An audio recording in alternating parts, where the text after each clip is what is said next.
Daring Greatly: The Power of Vulnerability in Life, Love, and Leadership. Written and published by Stoic Guardian. Introduction. In 2024, Brené Brown's transformative work, Daring Greatly, continues to challenge our fundamental understanding of vulnerability and courage. Through decades of groundbreaking research and thousands of intimate interviews, Brown reveals a profound truth. Our vulnerability is not a weakness to be hidden, but rather our greatest measure of courage and strength. Within these pages, she masterfully weaves together compelling research findings with powerful personal narratives, demonstrating how embracing our vulnerability can revolutionize our relationships, leadership approaches, and overall life satisfaction. The book takes us on a deeply personal journey, exploring how vulnerability intersects with every aspect of our lives, from our professional endeavors to our closest relationships. Brown's insights shatter the conventional wisdom that success comes from projecting unwavering strength and certainty. Instead, she presents evidence that true connection, innovation, and meaningful achievement spring from our willingness to be seen in our authentic, imperfect humanity. Drawing from her extensive research, Brown introduces transformative concepts that help readers navigate the challenges of modern life. She expertly addresses the cultural myths that keep us trapped in cycles of scarcity and shame, while offering practical strategies for developing what she terms vulnerability armor, the ability to remain open and engaged even in the face of uncertainty and risk. What makes this book particularly compelling is its universal relevance, speaking to parents, leaders, educators, and anyone seeking deeper, more meaningful connections in their lives. Chapter 1. Scarcity. Looking inside our culture of never enough. The alarm pierces the morning silence. Your first thought is not of possibility or gratitude, it is of lack. Not enough sleep, not enough time, not enough preparation for the day ahead. This moment, repeated in millions of homes each morning, reveals a deeper truth about our culture. We live in the grip of scarcity. Time slips through our fingers as we rush from one commitment to the next. Achievement becomes a moving target that recedes with each step forward. Success feels hollow, shadowed by the persistent whisper that we should be doing more, being more, having more. This is not just busyness or ambition.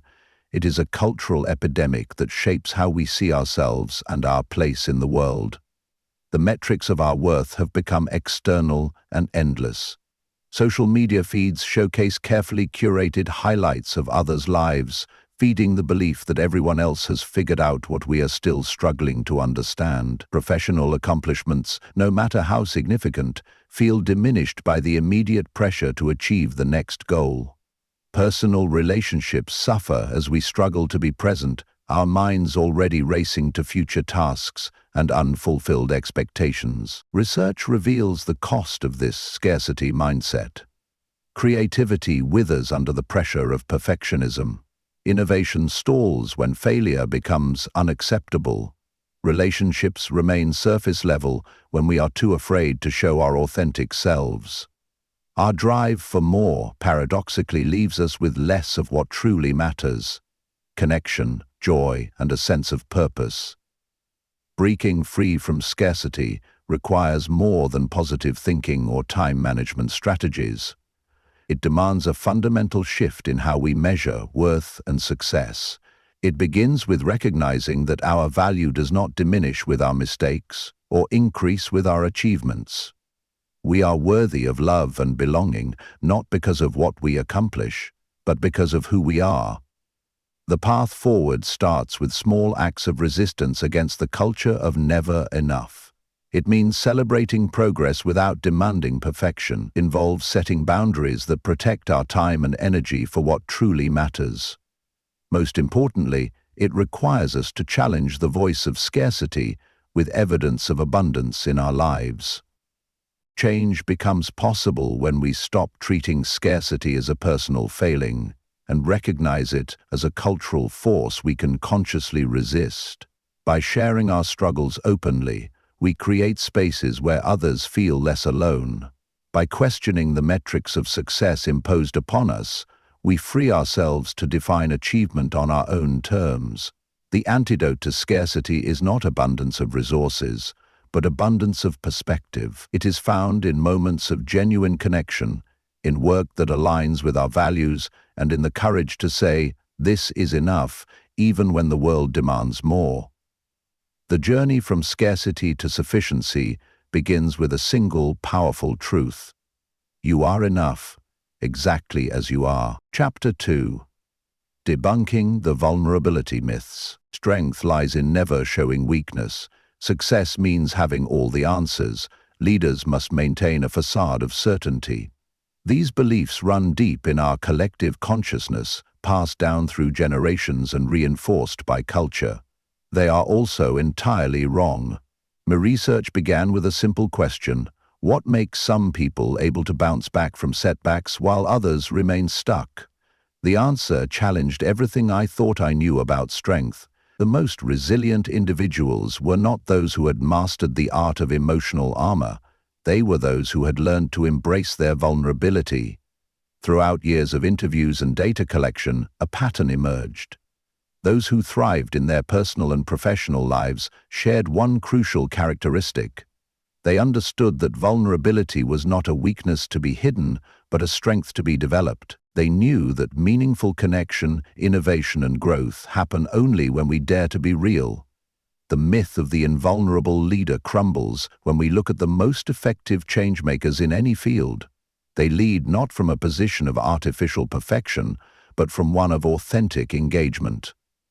They ask questions when they do not know. They admit mistakes and share learnings. They create spaces where others feel safe to do the same. True vulnerability is not about oversharing or emotional recklessness. It is not about telling everyone everything or abandoning boundaries. Instead, it is about showing up fully in moments that matter. It is about risking being seen, heard, and understood. It is about choosing courage over comfort when the stakes are high. The data shows that vulnerability and strength are not opposites. They are companions. Every act of courage requires vulnerability. Every innovation begins with the vulnerability of sharing an untested idea. Every meaningful relationship deepens through moments of shared vulnerability. When we understand this, we begin to see our sensitive spots not as weaknesses to hide, but as doorways to our greatest potential. Debunking these myths requires more than intellectual understanding. It demands that we examine our own relationship with vulnerability. Where do we armor up when we could open up? What opportunities are we missing by choosing safety over possibility? How might our lives and relationships transform if we dared to be seen? The path forward begins with recognition. Our vulnerability is also our birthright to authentic living. It is the price of admission for genuine connection and meaningful achievement. By embracing it wisely and purposefully, we do not become weaker. We become more fully ourselves, more capable of creating the impact we seek in the world. Chapter 3. Understanding and combating shame. Shame thrives in silence. It grows in the dark corners of our minds, whispering stories about our unworthiness. Its power lies not in truth, but in isolation, in making us believe we are alone in our struggles. Breaking this silence becomes our first act of courage. The weight of shame feels deeply personal, yet its patterns are remarkably universal. In thousands of interviews across diverse cultures and backgrounds, the same themes emerge. The fear of not being enough. The belief that our struggles make us unworthy of connection. The exhausting effort to be perfect, to maintain control, to meet impossible standards. Shame differs from guilt in a crucial way. Guilt says, "I made a mistake." Shame says, "I am a mistake." This distinction matters because guilt can motivate positive change, while shame typically leads to destructive behaviors. We cannot shame ourselves into positive transformation. We cannot hate ourselves into a version of ourselves we can love. The antidote to shame is not found in solitary achievement or perfect performance. It lives in the courage to speak our truth and the willingness to hear others speak theirs. When we share our stories with someone who responds with empathy and understanding, shame begins to lose its grip. We discover we are not alone, not broken, not unworthy of love and belonging. Combating shame requires us to recognize its triggers and understand its patterns. It means developing what I call shame resilience, the ability to recognize shame when it arises, move through it constructively, and grow from the experience. This resilience builds not through denial or suppression, but through conscious awareness and compassionate response. The journey of overcoming shame leads us back to our inherent worthiness.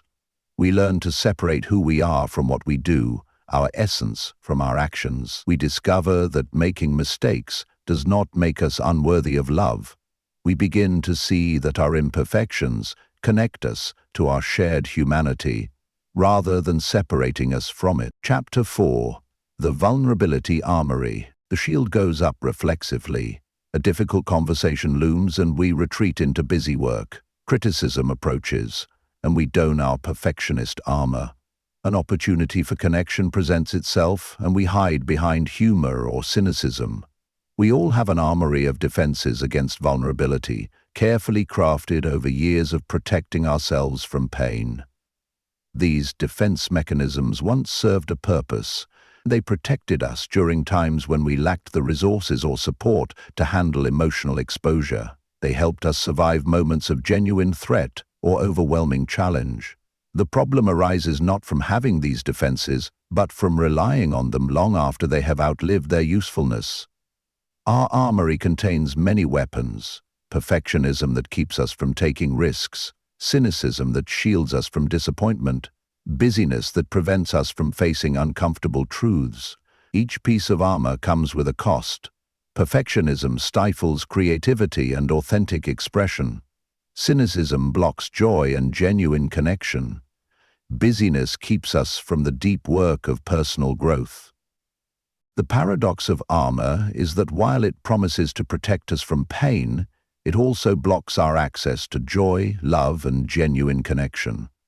We cannot selectively numb emotions. When we armor against vulnerability, we also shield ourselves from the experiences that give life its richness and meaning. Dismantling our armor requires more than simply deciding to be more vulnerable. It demands understanding which defenses we use, when we use them, and what triggers their deployment. This awareness allows us to make conscious choices about when to lower our shields and when maintaining boundaries serves a healthy purpose.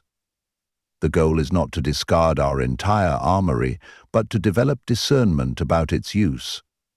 Some situations genuinely require protection. Others call for the courage to remain open despite our fear. Wisdom lies in knowing the difference and choosing consciously rather than reacting automatically. Chapter 5. The Strength in Softness. Power does not always announce itself with force. Sometimes it whispers through gentleness, speaks through listening, and moves through moments of quiet vulnerability. In a world that often equates strength with hardness, discovering the power of softness revolutionizes how we understand influence and impact. Traditional narratives about strength focus on dominance, control, and unshakable certainty, yet research reveals a different story. The most influential leaders, the deepest connections, and the most innovative breakthroughs often emerge from spaces of openness, curiosity, and willingness to not know all the answers. Softness requires tremendous courage. It means staying open when everything within us screams to shut down. It means maintaining presence in the face of uncertainty. It means choosing connection over protection when relationships become challenging. This form of strength does not come from hardening ourselves against life, but from developing the resilience to remain soft despite life's hardships. The Japanese martial art of Aikido teaches that true power comes not from meeting force with force, but from blending with and redirecting energy. This principle applies equally to emotional and relational dynamics. When we respond to anger with curiosity rather than defensiveness, to fear with compassion rather than control, we access a different kind of power, one that transforms rather than dominates. The strength manifests in countless ways. The leader who creates safety for honest feedback, the parent who listens without rushing to fix. These acts of soft strength build trust, deepen connections, and create spaces where genuine growth becomes possible. Learning to embody soft strength requires us to challenge deep-seated beliefs about power and vulnerability. It means trusting that our impact grows not from how effectively we can control situations, but from how authentically we can engage with them. It means discovering that our presence often matters more than our performance. The strength in softness emerges through practice, through consciously choosing to stay open when we feel the urge to close, to listen when we want to defend, to connect when we feel like withdrawing. Each choice builds our capacity to hold space for complexity, uncertainty, and transformation, both our own and others. Chapter 6. Mind the Gap. Cultivating change and closing the disengagement divide. A chasm exists between where we are and where we want to be. This gap, between our aspirations and our reality, between our values and our actions, between our potential and our present, shapes the landscape of our lives. The size of this gap matters less than our willingness to acknowledge it and our courage to bridge it. Engagement flourishes in this space. We see it in workplaces where employees show up physically but remain emotionally distant. We find it in relationships where partners share space but not themselves. We experience it personally when we go through the motions of life without fully participating in its richness. The roots of disengagement run deeper than simple dissatisfaction. They grow from disconnection, from ourselves, from our values, from our sense of purpose. When we lose touch with what matters most to us, when fear of failure overshadows our willingness to try, when shame convinces us we are not worthy of more, we retreat into the safety of disengagement. Bridging this gap requires more than motivation or goal setting. It demands a fundamental shift in how we approach change. Traditional methods focus on closing the gap through force of will, through pushing harder, through relentless self-criticism. Research shows this approach often widens the divide rather than narrowing it. Real transformation begins with compassionate awareness. We must first acknowledge where we are without judgment, understanding that our current position is not a reflection of our worth, but a starting point for growth. This awareness allows us to see the gap not as an indictment of our failures, but as an invitation to evolution. The path forward emerges through small, consistent steps rather than dramatic leaps. Each step requires presence, the willingness to stay engaged even when progress feels slow, to keep showing up even when results remain invisible, to maintain connection even when disconnection feels safer. This presence itself becomes a bridge across the gap. Change flourishes in environments of psychological safety where risk-taking is encouraged and failure is viewed as feedback rather than catastrophe.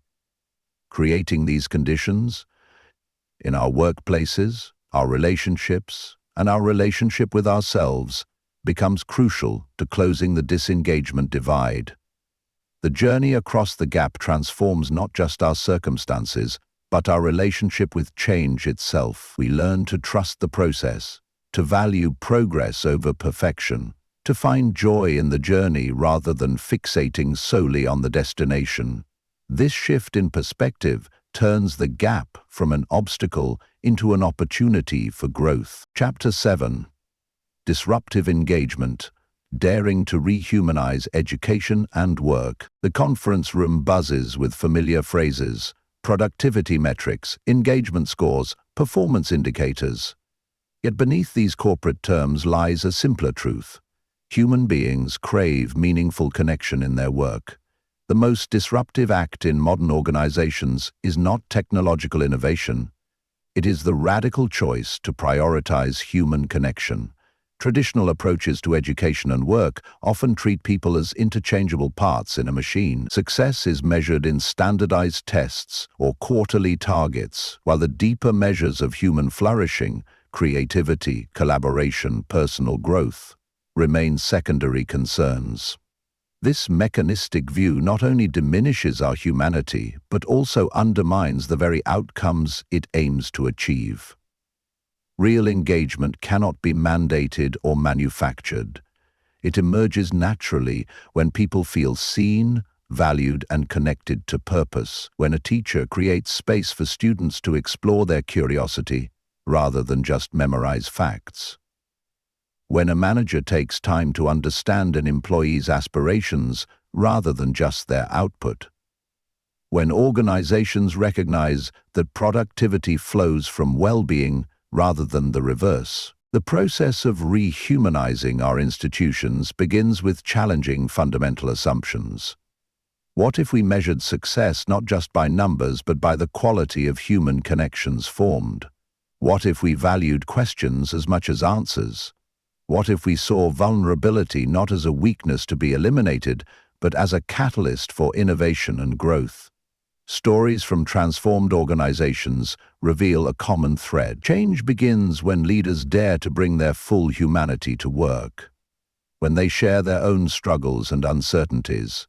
When they create spaces where authentic conversations can happen.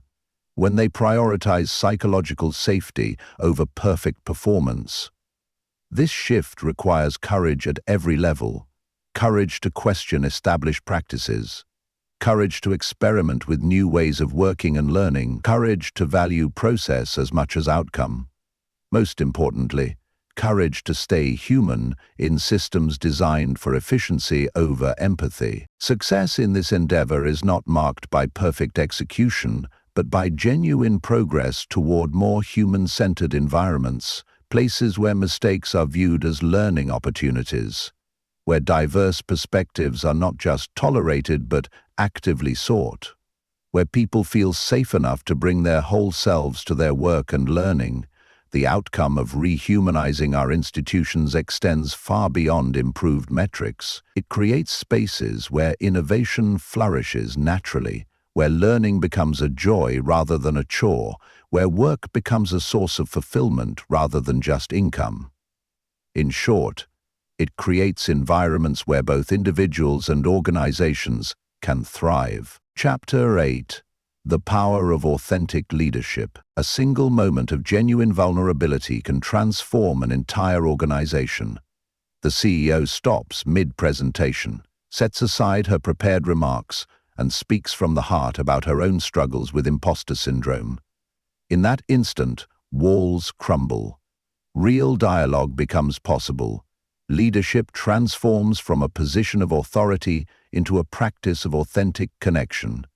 Authentic leadership emerges not from perfection, but from the courage to be real. It manifests when leaders dare to share their doubts alongside their vision, their failures alongside their successes, their questions alongside their answers. This transparency does not diminish their authority. It enhances their impact by creating trust and inspiring genuine engagement. Research consistently shows that teams led by authentic leaders stronger resilience and deeper commitment. These outcomes flow not from the leader's technical expertise, but from their ability to create psychological safety. When leaders model openness and vulnerability, they give others permission to do the same. The journey to authentic leadership requires unlearning many traditional assumptions about power and influence. True power comes not from maintaining control, but from sharing it wisely. Not from having all the answers, but from asking better questions. Not from projecting invulnerability, but from demonstrating the courage to be seen. Many shift challenges deeply ingrained beliefs about leadership. Many fear that showing vulnerability will undermine their authority or invite chaos. And yet the opposite proves true. When leaders demonstrate authentic humanity, they create environments where innovation flourishes, where feedback flows freely, where collective wisdom emerges naturally. Authentic leadership manifests in countless small moments. The manager who admits uncertainty about a project's direction and invites team input. The executive who shares personal lessons from a failed initiative. The supervisor who creates space for difficult conversations about workplace culture. Each authentic interaction builds trust and deepens engagement. The impact extends far beyond immediate results. Authentic leaders create ripple effects throughout their organizations. They cultivate environments where others feel empowered to lead authentically, creating a culture of genuine connection and shared purpose. This multiplication of authentic leadership transforms entire organizations. Chapter 9. The fear of being seen. The spotlight awaits. Your moment arrives to share the idea, give the presentation, or take the lead. Suddenly your throat tightens, your heart races. Every instinct screams to retreat, to hide, to maintain the safety of invisibility. This fear of being truly seen, vulnerable, imperfect, fully human, shapes countless decisions in our lives. Behind this fear lies a fundamental paradox. We yearn for connection, recognition, and impact, yet we fear the very visibility that makes these possible. We want our work to matter, our voices to be heard, our contributions to count. Yet the prospect of stepping fully into view, of being witnessed in our authentic humanity, triggers deep-seated fears of judgment and rejection. The fear of being seen manifests in subtle ways. The brilliant idea left unshared, the creative project forever in revision, the relationship kept safely superficial. Each represents a moment where the desire for safety overrides the potential for meaningful connection or impact. These choices, accumulated over time, shape not just our experiences, but our sense of what's possible. Understanding this fear requires examining its roots. Early experiences of judgment or rejection, cultural messages about perfection and worth, professional environments that punish vulnerability. Yet beyond these external factors lies a deeper truth. Being seen means being real, and being real means risking disapproval. The cost of this fear extends beyond personal limitation. Organizations lose valuable perspectives when team members hold back. Relationships remain shallow when partners shield their true selves. Creative works go unrealized when artists fear exposure. The collective loss of these unmade contributions, these unspoken truths, these unrealized connections, diminishes our shared human experience. Moving beyond this fear starts with recognizing its protective intent while challenging its continued utility. Does invisibility truly keep us safe, or does it merely keep us small? Does perfection protect us from judgment, or does it prevent us from genuine connection? These questions begin to loosen fear's grip, creating space for new possibilities. The path forward involves gradual exposure, supported by self-compassion and surrounded by trusted others. Each small act of allowing ourselves to be seen builds confidence for larger risks. Each experience of surviving exposure, of finding acceptance in our authenticity, weakens fear's hold on our choices. Chapter 10. Wholehearted Parenting. Daring to be the adults we want our children to be. Children absorb more from our example than our instruction. They notice not just what we say about courage, but how we handle our own fears. Not just our lessons about self-worth, but our relationship with our own imperfections. Not just our advice about resilience, but our response to our own failures. This reality transforms parenting from a task of teaching into an opportunity for mutual growth. Wholehearted parenting begins with a radical premise. We cannot give our children what we do not have ourselves. We cannot teach them self-acceptance while harboring harsh self-judgment. We cannot show them how to embrace vulnerability while armoring ourselves against it. We cannot nurture their emotional intelligence while denying our own emotional life. This understanding shifts the focus of parenting from perfection to authenticity. Rather than striving to be perfect role models, We embrace the opportunity to model honest struggling. We show them what it looks like to apologize when we make mistakes, to try again after failure, to express emotions authentically and regulate them responsibly, to live with courage, even when afraid. The challenges of wholehearted parenting mirror our deepest personal growth opportunities. When we react strongly to our child's behavior, we discover unhealed parts of ourselves. When we struggle to set boundaries, we confront our own fears of rejection.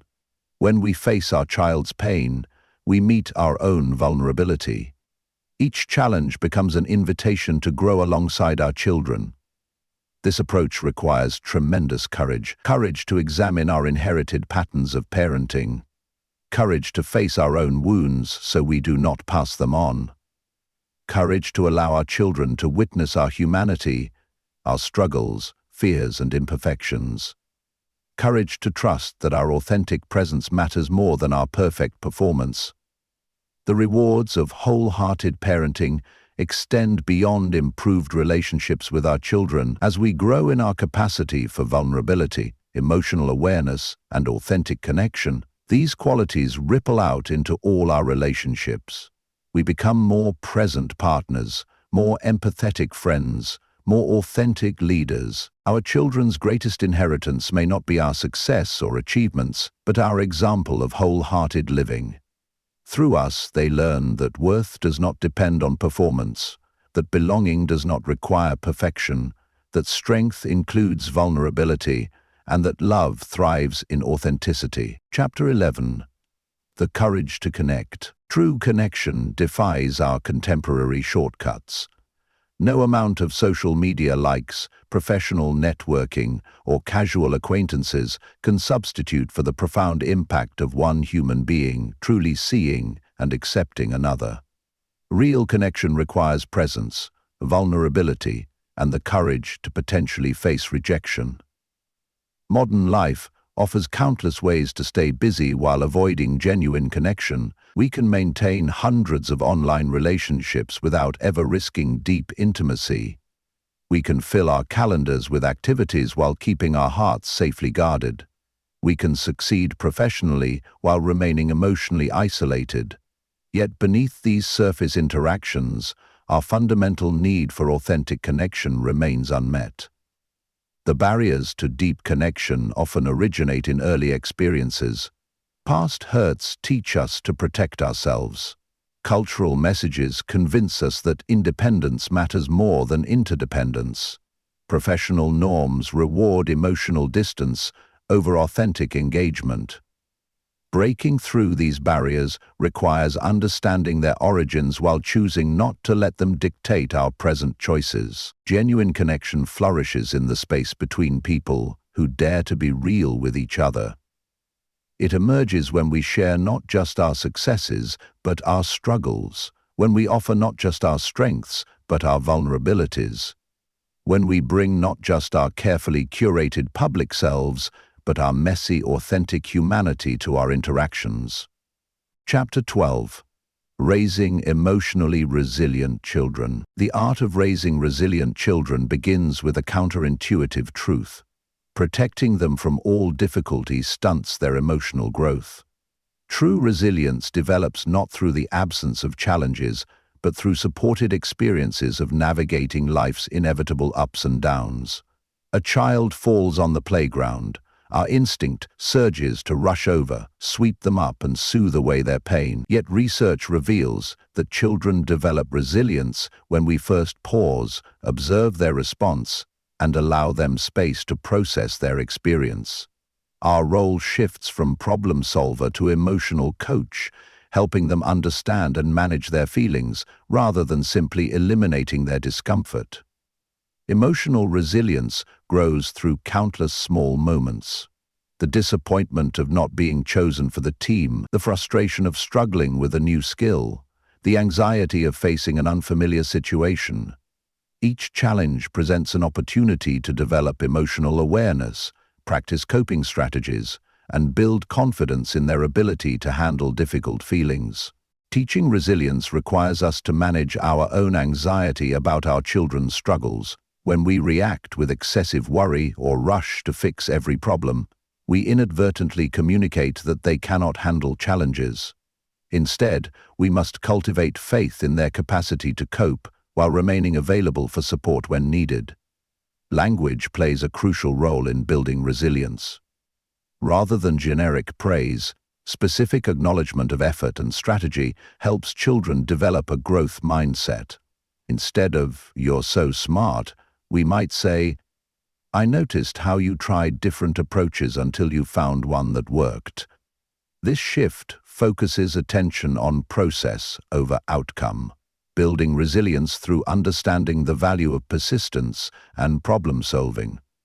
The foundation of emotional resilience lies in secure attachment. Knowing they have a safe base from which to explore the world, this security develops not through perfect parenting, but through consistent emotional availability and repair after inevitable ruptures. When children trust that their feelings will be heard and accepted, they develop the courage to face life's challenges. Creating family cultures that normalize emotional expression while teaching healthy regulation sets children up for lifelong resilience. This means allowing space for all emotions, while helping children develop tools to manage them effectively. It means modeling healthy ways of handling stress, disappointment, and failure. Chapter 13. Final Thoughts. Standing at the threshold of change, we face a fundamental choice. We can continue to armor ourselves against vulnerability, pursuing the illusion of control and certainty. Or we can step into the arena of full engagement with life, accepting both its joys and its risks. This choice shapes not just our individual experiences, but our collective future. The research is unequivocal. Meaningful connection requires vulnerability. Innovation demands the vulnerability of sharing untested ideas. Leadership necessitates the vulnerability of not having all the answers. Love thrives in the vulnerability of being truly seen. These truths point to a revolutionary understanding. Our strength lies not in our armor, but in our willingness to be real. Throughout this exploration of vulnerability, shame, and courage, patterns emerge that transcend individual circumstances. The universal human yearning for connection, the shared struggle with feeling enough, the common fear of judgment that holds us back from living fully. Understanding these patterns helps us recognize that our most personal struggles connect us to our shared humanity. The path forward does not require perfection. It asks only for willingness. Willingness to show up authentically, to risk being seen, to engage with life, even when outcomes remain uncertain. Each small act of courage creates ripples that extend far beyond our immediate circle, contributing to a culture that values authenticity over performance, connection over protection. The challenges we face collectively in our relationships, organizations, and communities cannot be solved from behind emotional armor. They require us to bring our full humanity to the table, to listen deeply, to speak truthfully, to remain open to perspectives different from our own, to dare greatly in service of what matters most. This journey toward wholehearted living is not a destination, but a practice. Some days we will succeed in showing up vulnerably. Others we will retreat into old patterns of protection. What matters is not perfection, but persistence. The willingness to begin again, to choose courage over comfort, one moment at a time. The arena awaits each of us, not as a place of combat, but as a space of possibility. A space where we can contribute our unique gifts, voice our authentic truth, and connect deeply with others doing the same. The question is not whether we are ready. None of us ever feels fully ready for vulnerability. The question is whether we are willing to show up anyway. Chapter 14.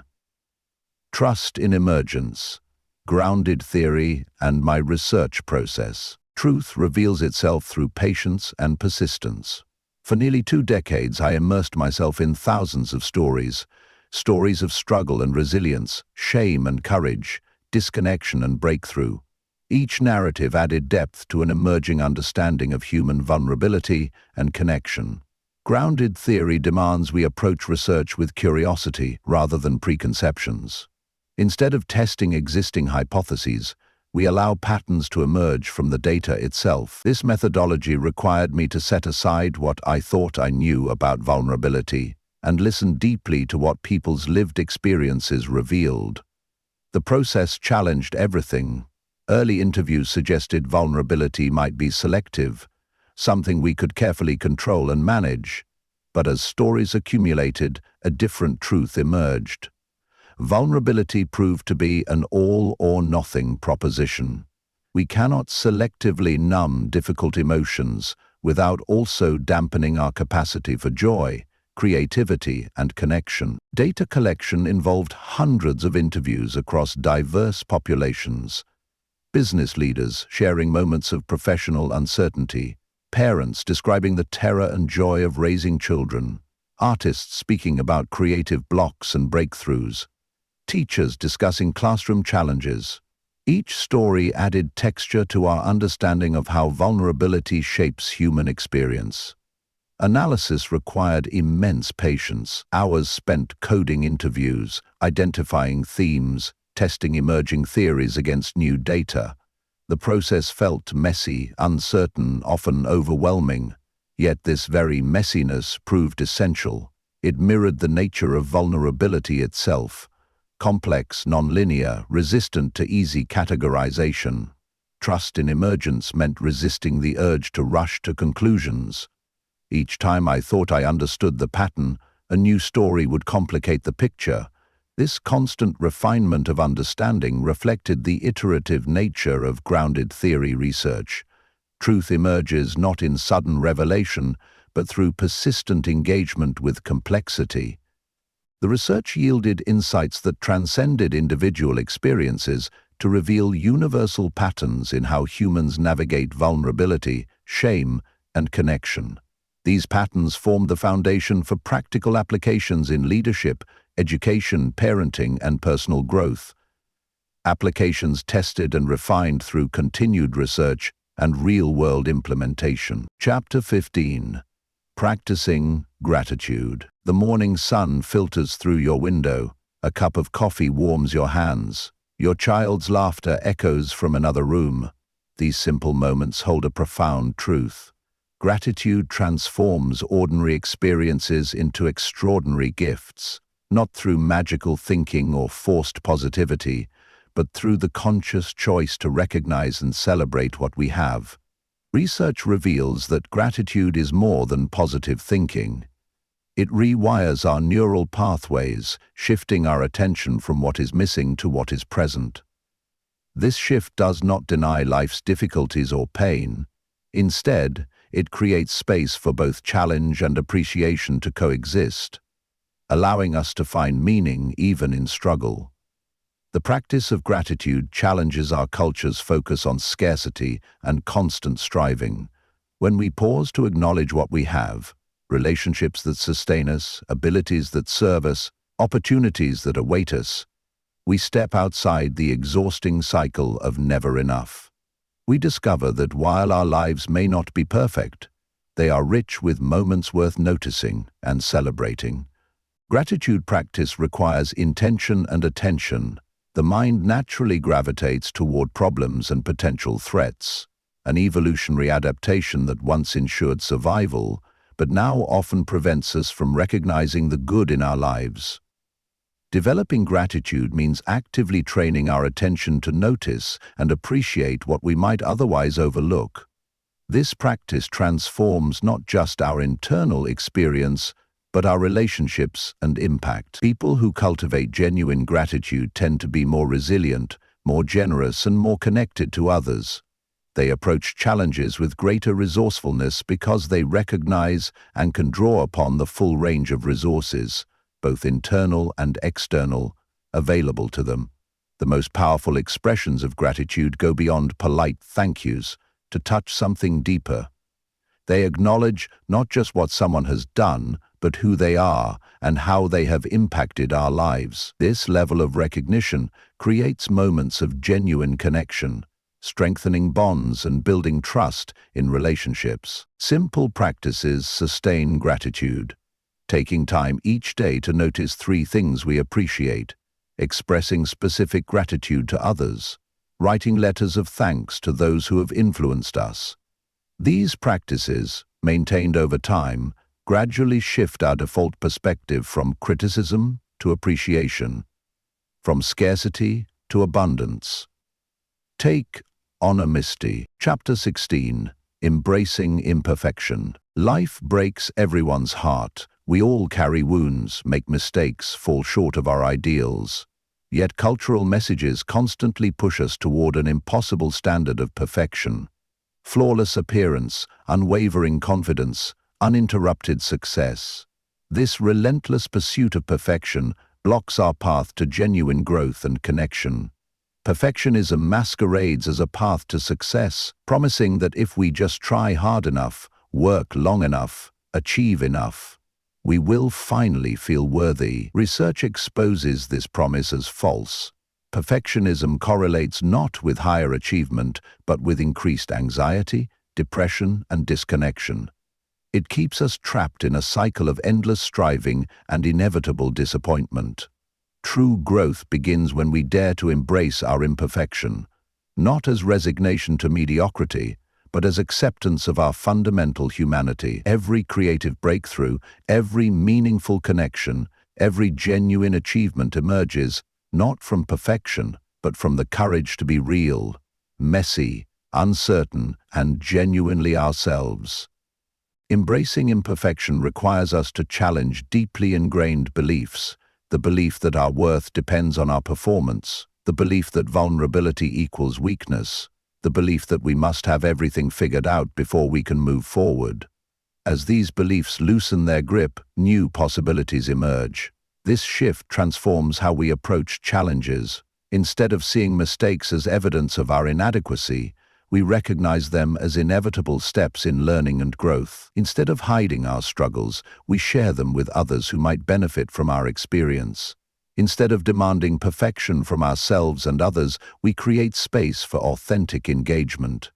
The paradox of embracing imperfection is that it often leads to better outcomes than pursuing perfection. When we accept that failure is part of any meaningful endeavor, we become more willing to take risks, try new approaches, and learn from experience. Our relationships deepen because we no longer hide behind masks of perfection. Freedom lies in understanding that our imperfections connect rather than separate us.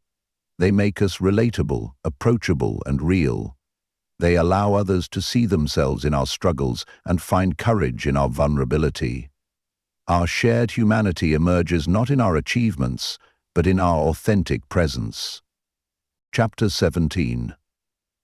Living a Daring Life. The arena beckons, not as a distant ideal or future possibility, but as the present moment where life invites us to show up fully. Living a daring life means accepting this invitation, not once in a dramatic gesture, but daily in small acts of courage that gradually transform who we become. Daring to live fully requires us to release our grip on certainty, to step into conversations without knowing the outcome, to share our work before it feels perfect, to love without guarantee of reciprocation, to lead without having all the answers. Each step into uncertainty builds our capacity for courage and authentic engagement. The path of daring living weaves through every aspect of life.